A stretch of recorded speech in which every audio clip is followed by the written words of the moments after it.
So welcome to the next session. I'm going to briefly introduce, my name is Tony Greenhill, by the way, from the New Economics Foundation. I'm going to briefly introduce the four speakers that we're going to have, plus one over Skype, hopefully. Then we'll have the presentations. We'll take questions from Richard Werner, who's appearing over Skype immediately after his presentation. But then we'll take all the other questions for the session at the end to the panel. So first of all, on my left, we have Dr. Shan Turnbull. He's a research fellow at the Forty Foundation. He's a serial entrepreneur, founding many firms, with 3 becoming publicly traded companies. He's been a company doctor, reorganizing others, and acted as a chairman CEO, and author of many books, in 1975, Democratizing the Wealth of Nations, and hundreds of articles on reforming the theories and practices of capitalism, with 100 archived at www.ssrn.com. That's Dr. Shan Turnbull. Next to him, we have Patrick Conti. He's representing Cooperatives UK today, which is the trade body in the UK that represents the Cooperative League. He's a research associate at Cooperative UK. He's also a fellow of the New Economics Foundation and a founder of National Deadline. And then I'm going to ask our final 2 panelists to introduce themselves briefly. That's Nick Gogarty and Joseph Zatoni. My name is Nick Gogarty. I work with Thoughtful Capital. We're advisors for hedge funds, banks, and others who have large strategic or complicated problems. My background is cultural anthropology with an emphasis on sustainable economic development in West Africa. From Thomas French Engineering Transport, as well as 4 backgrounds as a currency trader in London for one of the world's largest banks, developing quantitative trading models. In addition to that, I was a hedge fund analyst in New York and portfolio manager focusing on renewable energy analysis.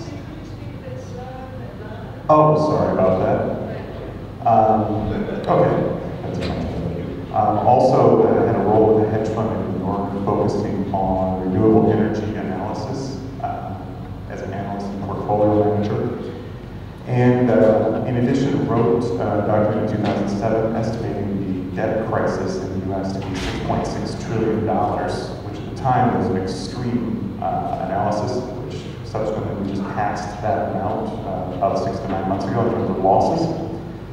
Finally, I'm the author of a book coming out from Columbia University on sources of economic value using ecological and evolutionary models for sources. Hi, I'm Joseph Zatoli. Solugenik. I have background in risk management and trading in the financial service sector, consulting to large banks, hedge funds, and asset managers. I have a master's in complex adaptive systems, nonlinear dynamics, and I co-authored a paper with Nick. We both hold the designation of Chartered Alternative Investment Analyst. It's similar to the CFA, but more geared to private equity and hedge funds. Finally, he has not appeared yet, but we will hope to have via Skype Professor Richard Werner, who's a director of the Centre for Banking, Finance and Sustainable Development at the University of Southampton, author of 2 best-selling books on banking economics. The one interesting fact you want to know about Richard is that he's credited with popularising the term quantitative easing, which we've all become very familiar with in the last 4 years. And so, first of all, I'll ask Shan to kick off his presentation.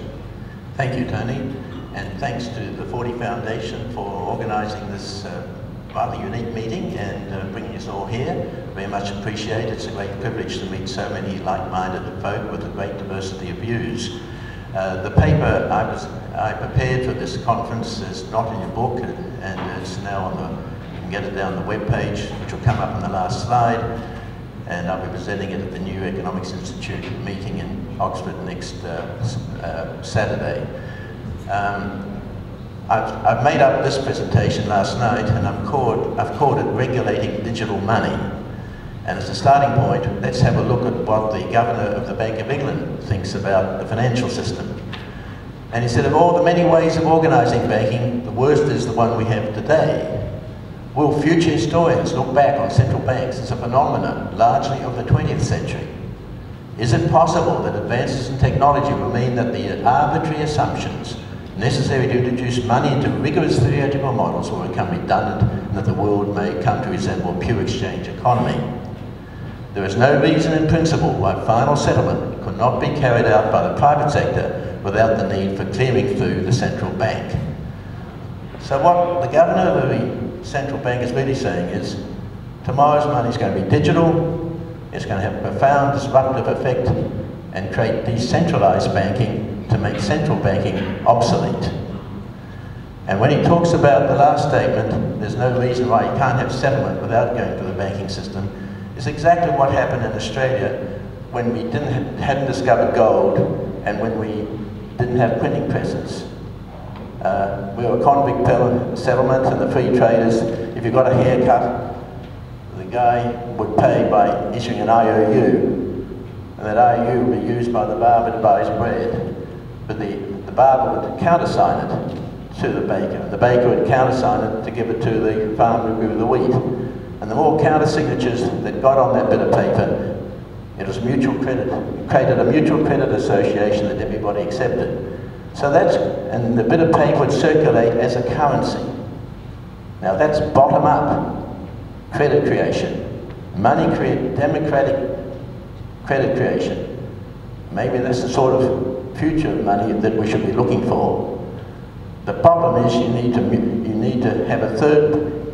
In today's modern society, you just can't, when we don't know each other, we need trust. And to get trust, we need credit insurance. So the missing thing is not banks, but credible credit insurance. And the cost of the credit insurance, if it travels with the note, what do you get? Cost carrying money, demurrage money. So this is the sort of vision that electronic money allows us to consider. So the questions I want to ask are, how will money be created? And I've just discussed that. What might money be used for? What form should be accepted? And how should money be regulated? Should money seek to correct the biggest market failure the world has ever seen? That's what Lord Stern said about climate change. Money creates prices and value and costs. And what Lord Stern was saying, the present monetary system has created the wrong values. We have gross misallocation of resources because the money you create defines the market system. We've got a market system which has the biggest market failure in the history of society. So, what are the criteria for regulating money? I've got 9 suggestions here. You can all pick your own solutions. You can probably guess which side of the equations I'm going to end up on. And what I'm suggesting is that we're talking to policymakers around the world, talking to governments. We should present these criteria and say, which way do you want to go, what do the people want, and when do we want it, and when do we get it? And so we're talking about, are we a complementary or replacement currency? It may start off complementary, but what we really want to do is replace the present system to meet Mervyn King's criteria that we've got the worst system we could possibly have. None of this complementary, Band-Aid, the revolution is at hand. Now, central banking grossly misallocates resources, and I'm not going to show you the next slide because I want to talk you through it. Central banking, with the one currency over diverse bioregions, misallocates resources, gives the wrong price signals, much more, creates greater distortion than any taxes or tariffs that you could politically consider. Make one simple assumption, that the amount of foreign exchange any community needs is proportional to the population. So the amount of foreign cars and electronics you need is proportional to the population. In Australia, for example, 10% of the population live in Western Australia, and they produce 70% of our foreign exchange earnings. So if Western Australia was a separate country with its own currency, each man, woman and child would be getting 7 times the foreign exchange than they can consume. How about the rest of the 90% of us who live in Eastern Australia? We're only earning 30% of the foreign exchange we need. So our currency, relative to the Eastern Australian dollar compared with the Western Australian dollar would be but a fraction. A fraction. And that is how distortion, the exchange system between Western Australian dollars could be many times. And that's how much distortion you get by having a monopoly currency over diverse bioregions of nature. And that's the problem of what's happening in Europe. Monetary unions just don't work. And what I've just, the little mind experiment that I've just shared with you is not taught in economic schools. They just do not consider those issues. Jane Jacobs does in The Wealth of Cities, and she's the inspiration for this idea. So one conclusion we've come to, that we want to avoid excessive transfers of taxes within a country, we need to have decentralized units of account. Another profound thing about misallocation of resources is the different cost of generating renewable energy or burning carbon. Renewable energy is finance intensive. It needs 3 or 4 times the amount of finance to produce a generator of renewable energy than burning carbon. So interest cost, compounding over 25 years, can double the cost of a renewable generator compared with burning carbon. No interest. Which is more efficient? Which has the lowest cost if there's no interest cost in the investment? Can you see that from the diagram? If you eliminated the interest cost, you've got a 10% cost here for renewable, and you've got a 55% cost. So renewable is 5.5 times exhaustible resources. Burning carbon is 5.5 times more expensive. So you see how the money system distorts. This creates the biggest market failure in the history of money. And so if you tie money to renewable energy, you're getting a new reference, a new anchor for defining relative values within an economy. And in this way, you reduce the need for carbon taxing and trading. So shouldn't governments favour currencies which solve the biggest market problem in the history of money? Oh, 5 minutes. I stole this from the next speaker, showing that energy correlates with a standard equality of living. Thank you. Cost-carrying mutual money, you need equity. You don't get a level playing field for investment if money earns interest. It goes back to Proudhon, Gazelle, and Dieter Sear. And Keynes supported the idea of cost-carrying money in his general theory. So did Fisher. Even if the cost per week is 2% a week, and what you get from 2% a week, according to ecological currencies, because that's limited life, 2% a week is 104% in a year. So if governments issued this self-liquidating money, at the end of the year they make a 4% profit. A bill was introduced in Congress in 1933 to issue $1 trillion of cost-carrying money to be distributed to every state in the US, proportion of the population, 50% for welfare and 50% for infrastructure. It was banned 2 weeks later because it cut out the Federal Reserve. The 2% would be collected by the post office. And the bankers didn't want that. And it competed so successfully with conventional money.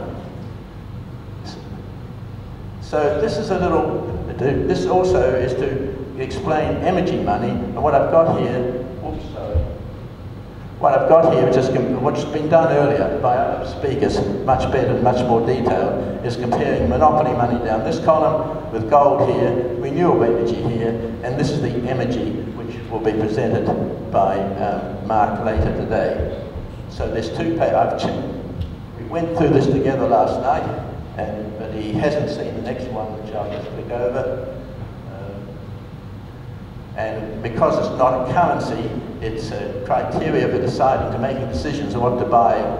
It becomes less relevant when you're comparing it with conventional currencies. Oh, you can't see that. Differences between existing and ecological money, I have to pass over because that's not readable. get it from the download from SSON. And if you met these criteria, what you would end up with an ecological form from local cooperatives, money created by citizens and firms who create wealth. We don't want money created by those who consume wealth, which is governments and banks. It's the wealth producers, the traders, the investors we want to create money, as I explained earlier. And so future values and price and cost are no longer subject to inflation and or manipulation by government or banks. Credit insurance cooperatives established in each bioregion, elimination of central banks and crisis from external contagions, green money transacted through cell phones that bypass big banks, bioregional credit unions and savings associations replace banks. Now remember, there's 500 million cell phones in Africa capable of storing and transacting money now. Just that the developed world hasn't got it, isn't familiar with it, but it's inevitable that it's going to come. Tony's looking at his watch.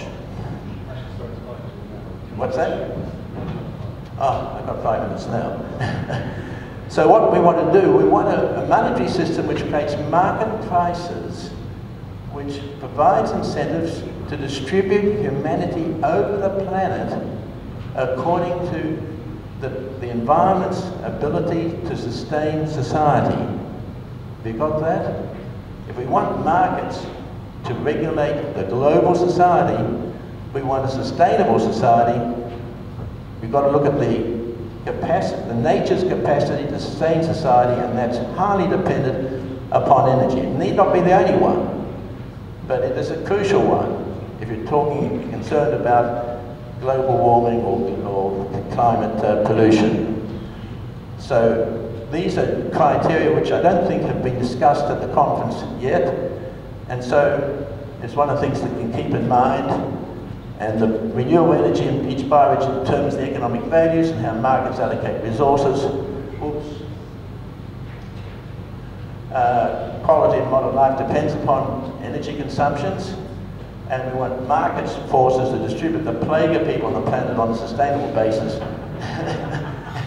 And it really means we've got to have degrowth and reduce the carrying capacity of the planet from about 8 billion down to about 3 billion. Now that's another topic, another paper which I have on SSON, how to distribute income without work or welfare by changing the nature of property rights. So you have ecological property rights to money, land, and buildings and firms. So you distribute global income through property rights rather than taxes, welfare, and big government. So that's another paper. Green money facilitates achieving prosperity without growth. So instead of looking for full employment, you're looking for fulfillment in employment or leisure. The inconvenience of green money having different regional values is overcome by inbuilt cell phone facility to execute exchanges. Green money reduces the bias to hold money rather than a means of great prosperity. Reduces or eliminates the need for carbon or taxes. One point I didn't highlight, that new technology introduces all sorts of new options in considering a financial system, which is where it's missing. Okay, it's missing. But as soon as you get digital money, you have the options of holding it in a cell phone. You have the options of instant conversion. The inconvenience of having different units of value in different bioregions is overcome. It's automatically done. So the cell phones, you don't need ATMs, you don't need bank branches, it's personal. You have contactless trading. Now the trouble is we don't want Google purses or Microsoft purses to rule digital money. It's got to be on a non-profit basis, and this is the most important thing, that all the major apps and computer people are providing the options of holding many currencies in you have flyby points, fiat money, and credit values. And so digital money introduces all new options which haven't existed in the past for designing a democratic, sustainable financial system. So I'll leave it there, and thank you very much.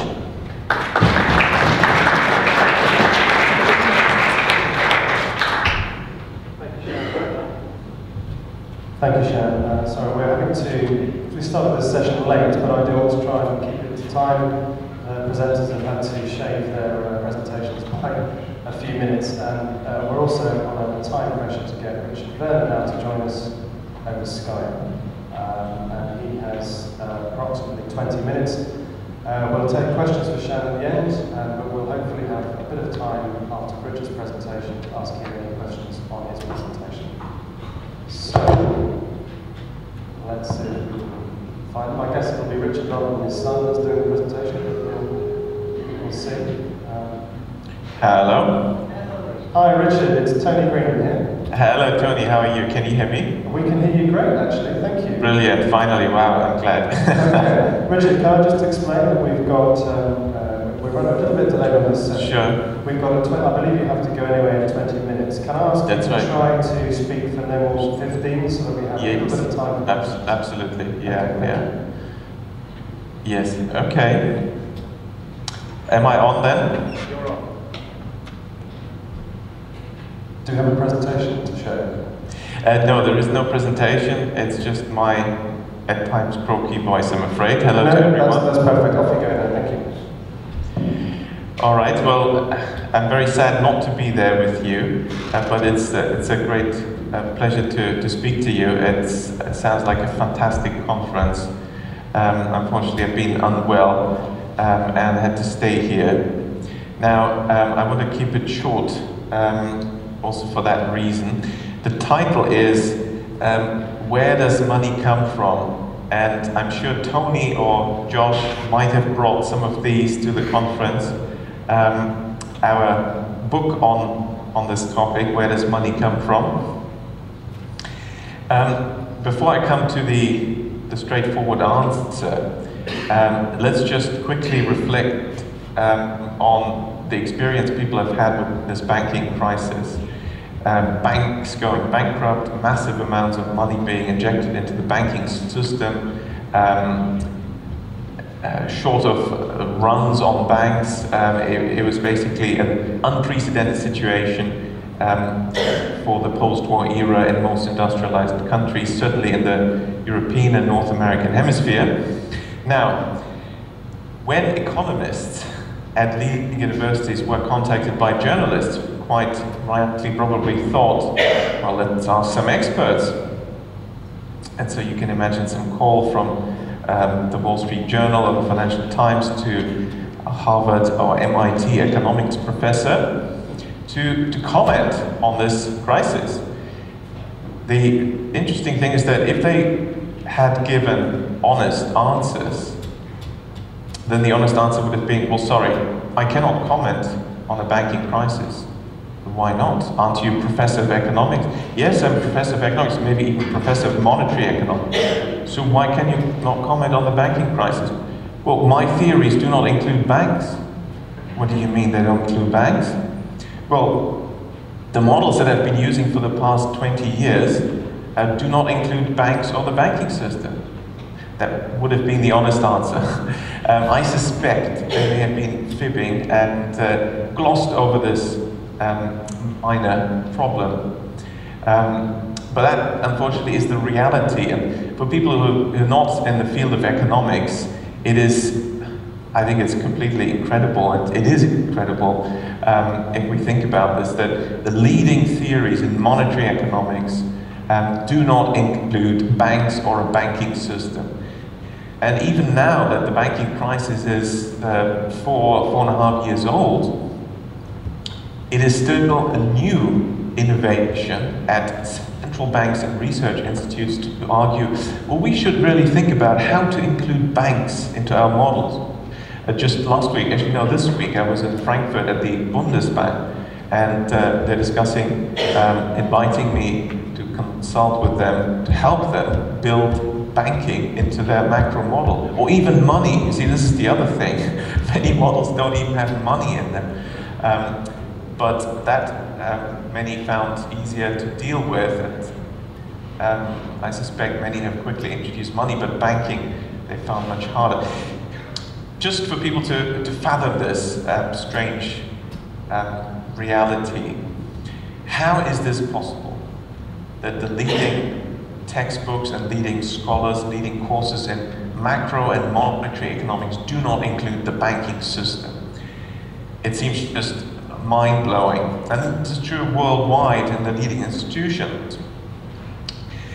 So you have to understand the methodology followed in economics, monetary economics, macroeconomics, economics in general. The methodology is the deductive approach. And this approach says that we want to be very rational and very proper about this, so we start with first principles, axioms. Axioms are things that we all know to be true, so no argument, such as individuals maximize their own utility and are rational. And then we add assumptions. Now, of course, the axioms, they're true, therefore we don't have to check them. And if we did check them, we'd find they're not true. Then we add assumptions, which are things that from the beginning are clear not true. And then you build a model, and that is the methodology. Of course, that will strike anyone from other fields, and I believe there will be engineers and scientists and physicists at this conference as well, as totally unscientific. And if it strikes you as unscientific, well, certainly from the natural sciences, this would be a natural response. Because of course the prevailing methodology in the sciences is the inductive methodology, where we start with facts, data, we analyze them, we try to discern a pattern, we then develop theories, we then test them with reality. But this is not how economics has worked, and mainstream leading economics has worked for the past 30, 40 years. In the beginning, it was a marginal group that worked like this, but it has become the dominant force. And actually, as it turns out, the banking sector and the central banks have been very much involved in the creation of this very strange economics, which is far removed from reality. Now, this deductive approach is logical, consistent in its own dream world, but it is basically a dream world that has nothing to do with reality. It's fiction economics. And why has this become popular? And this leads me then to banking and to the answer to the question of my talk. Well, the deductive approach has one great attraction. It is supremely suited to manipulation. If you have preconceived conclusions that you'd like to arrive at, then the preferred approach must be the deductive approach, because what you do is you work backwards. You start with your conclusions, see what model can come up with these, and then present the assumptions that justify this theory, which is of course unscientific. And if we then adopt an inductive approach, let's see what we get. Well, the very first thing you observe when you look at the economy is there is money, no doubt. Money is important. And there are banks, which must strike many economists as surprising. And then we need to ask the question, how do banks work? And this really is the answer to the question, where does money come from? The reality that we have, the system that we have, the monetary system that we have, is not one that you could really dream up if you start with axioms and assumptions, because it's not really a very rational or even very efficient system. And perhaps that's why the deductive approach is so popular, because that's the approach with which you don't have to recognize reality. So, how does money work? Most people think money comes from the central bank, but that's only 3% in most countries, the UK, of the money supply. So, who creates the 97% of the money supply and decides how much and to create and who to give the money to? Well, the fact is, this has been privatized a long time ago. There have been debates about privatization of this, that, and the other, mostly under false premises and equally fraudulent economic models, but there's never been a debate about the biggest privatization, which has been the privatization of what used to be a sovereign right to create and allocate the money supply. It's done by private sector actors, namely the banking system. many older textbooks that do have a little bit on banks in them will give you a story that's called fractional reserve banking in America. And some of you may have heard about this. That's peculiar enough, but it's not the full story. The story is this. Let's say a bank receives a deposit, and you deposit £100, $100. It then needs to put up a reserve with the central bank, say 1%. This is the sort of scale of reserve requirements, very small. And then you can lend out $99 to a borrower. So banks, as you see, are just intermediaries. They receive the money on the one hand, they hand it out to others, and so they shouldn't have an economic impact. That's, by the way, the rationale why banks are not included in economic models, because they're supposed to be neutral, not affecting things, just handing money on. And then this fractional reserve money explanation shows that if one bank does this, lends 99, this becomes a deposit in another bank, which then passes on 99% of that. And so the numbers get ever smaller, but in aggregate, the money goes around and there's more money circulating in the economy. This is called the money multiplier. Now, that analysis does show that the banking system creates money. What it does not show is that each individual bank actually creates money, and if you show what really happens, it would be much easier for people to understand. This money multiplier reinforces the message that the story of the money multiplier reinforces the message that banks are just intermediaries, which they're actually not. So what really happens is, when a bank receives a deposit, $100, it can take the entire $100, give them to the central bank, say that's my 1%, and then proceed to lend how much? Well, 100 is 1% of 10,000. 10,000 minus the 100, 9,900. Now, to any physicists in the room, this seems very strange. How can a bank lend 9,900 out of 100?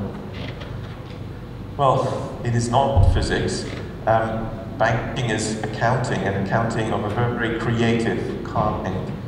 The bank will make up the 9,900 on a balance sheet. On the virtue of the loan contract, it will say, we now have an asset, a loan contract you've just signed, 9,900. We put that onto our asset side, expand the balance sheet, and the borrower will say, just give me the money, please. And the bank will say, we've just opened an account for you with us.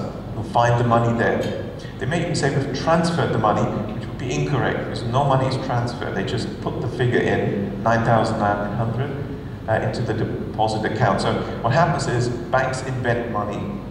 They do this when somebody borrows. So the borrower is treated as if he or she has deposited money with the bank, when actually no money is being deposited.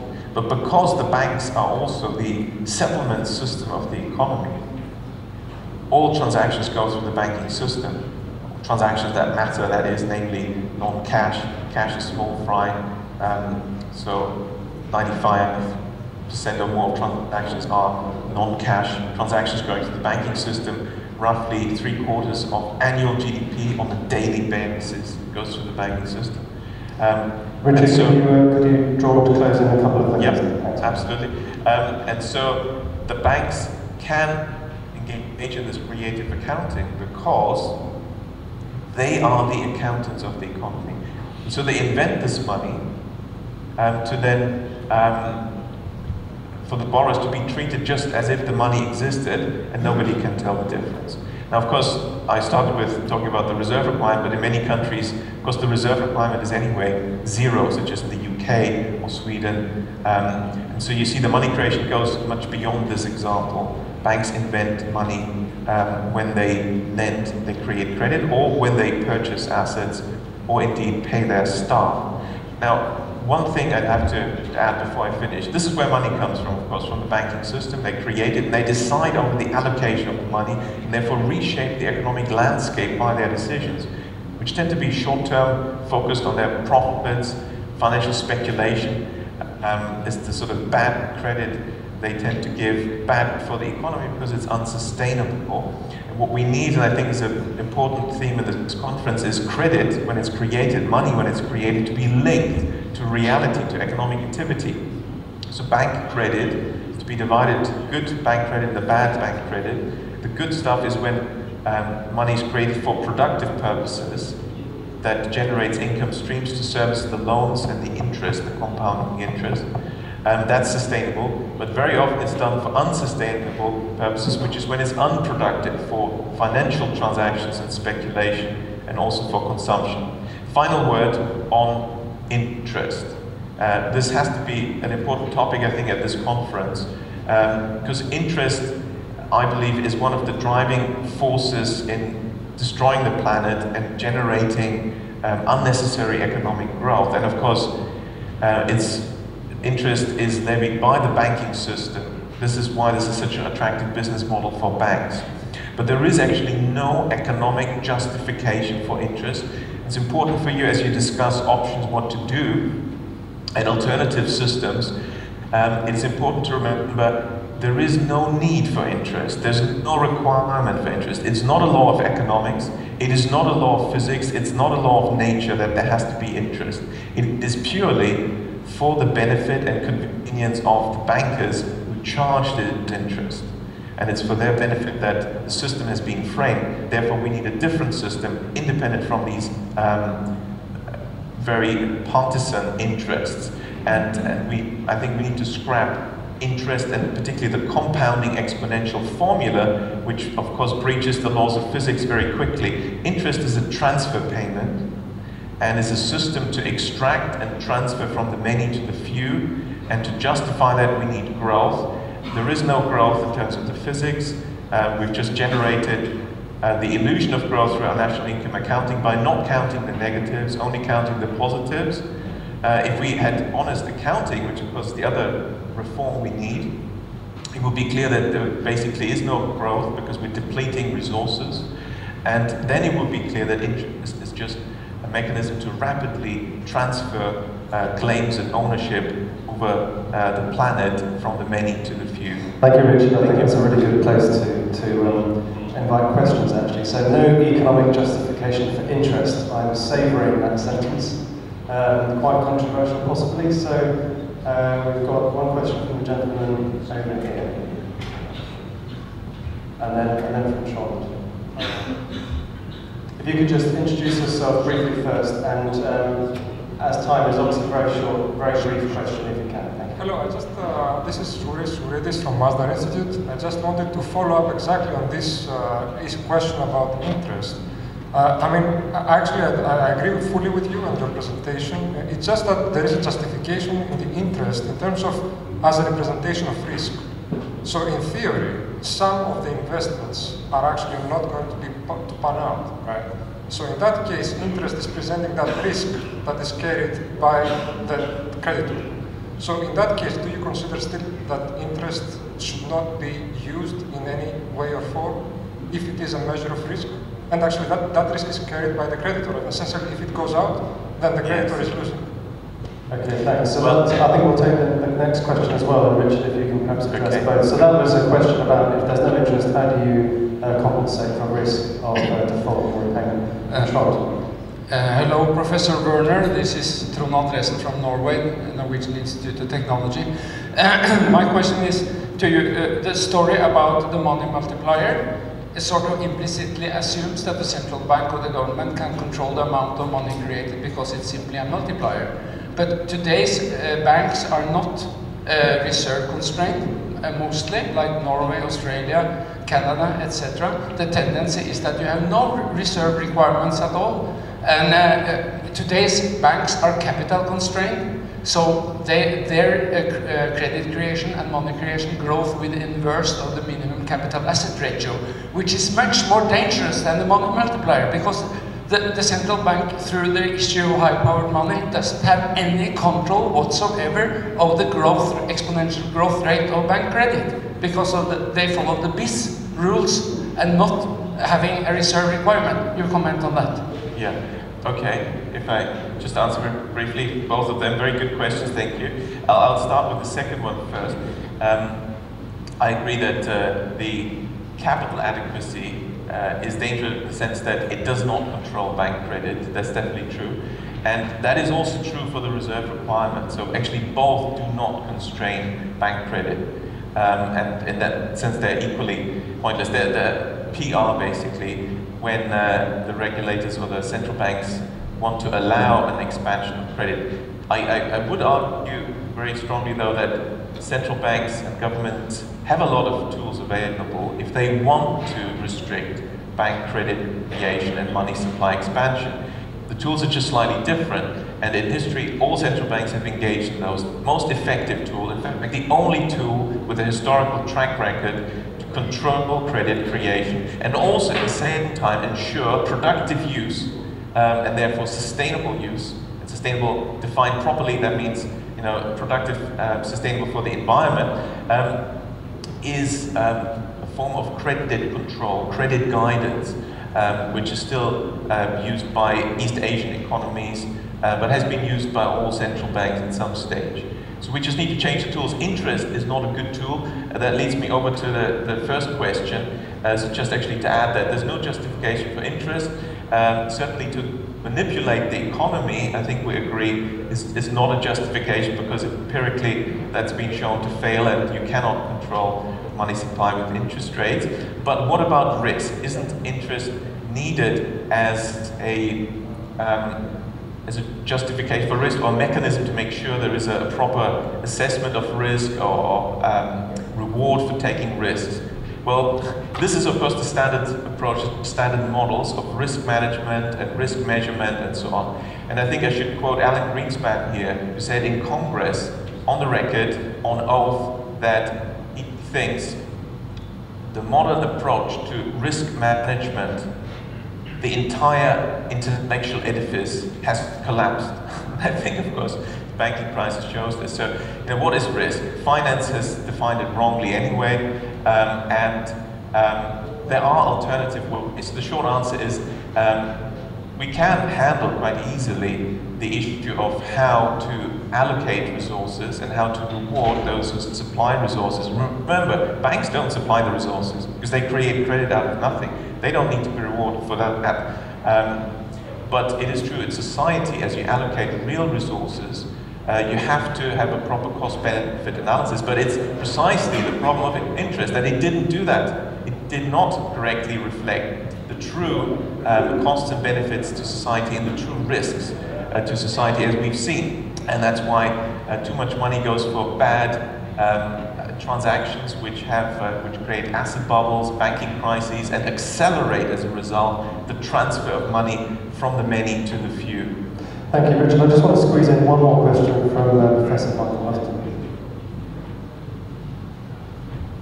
Richard, will an alternative currency solve the problems that you're discussing? And if the problems you're discussing are solved, do you need an alternative currency? Well, on the first part of your question, of course, Michael, good to speak to you, it depends on the type of alternative currency. And I believe this is why from the beginning, I really liked this conference, the theme of the conference, that linking it to energy is a very sensible idea. Frederick Soddy has done work on this, he's a chemist, and I think any natural scientist would start to think in those terms. We need to look at what's the physics, what is actually happening, and then make our economic system, bring that more in line with the reality of the world and the physics of the world.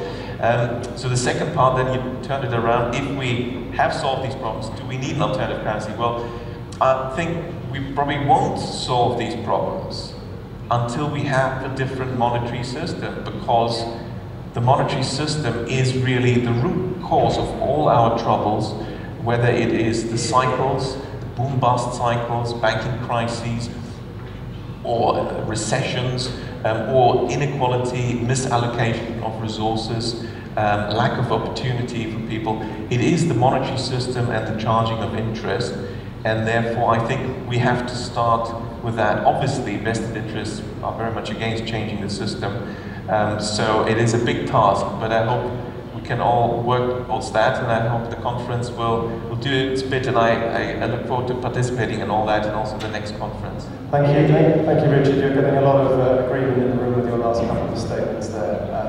So thanks for joining us. I'm now going to disconnect you. No offense.